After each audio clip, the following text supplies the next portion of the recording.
அதான் முடிந்ததற்கு பின்னால் என் மீது ஸலவாத்தை சொல்லுங்கள் சொன்னார்கள். நபிகளாரின் மீது ஸலவாத்தை சொல்ல வேண்டும். அந்த ஸலவாத்திலே சிறப்பானது இப்ராஹிமியா ஸலவாத். அந்த ஸலவாத்தை சொல்லி முடித்ததற்கு பின்னால அல்லாஹும்ம ரப்ப ஹாதிஹி தஅவத்தி தாம்மா வஸ்ஸலாத்தில் காயிமா ஆதி முஹம்மதனில் வஸீலத வல் ஃபதீலத வபஅஸ்ஹு மகாமன் மஹ்மூதன் அல்லதி வஅத்தஹு. இவ்வளவுதான் அதானுடைய துஆ.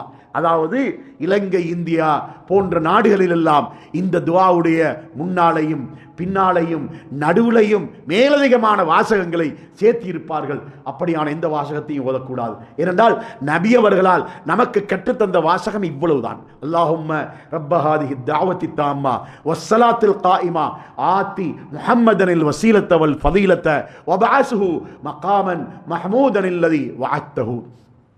சஹீஹுல் புகாரியிலே, சஹீஹ் முஸ்லிமிலே இடம்பெற்றிருக்கக்கூடிய ரிவாயத்திலே இங்கு நபி ஸல்லல்லாஹு அலைஹி வஸல்லம் சொல்கின்றார்கள், முஅத்தின் அதான் சொல்வது போல நாமும் சொல்லிவிட்டு சொல்லி முடிந்ததற்கு பின்னால ஸலவாத்தும் ஓதிவிட்டு இந்த துஆவையும் ஒருவன் ஓதி முடிப்பானாக இருந்தால் அவனுக்கு மறுமை நாளையிலே ஷஃபாஅத்து செய்வதை, பரிந்து பேசுவதை, அல்லாஹ்விடத்திலே அவனுக்காக நான் மன்றாடுவதை நான் என் மீது வாஜிபாக்கிக் கொள்வேன், கடமையாக்கிக் கொள்வேன் என நபி ஸல்லல்லாஹு அலைஹி வஸல்லம் சொன்னார்கள்.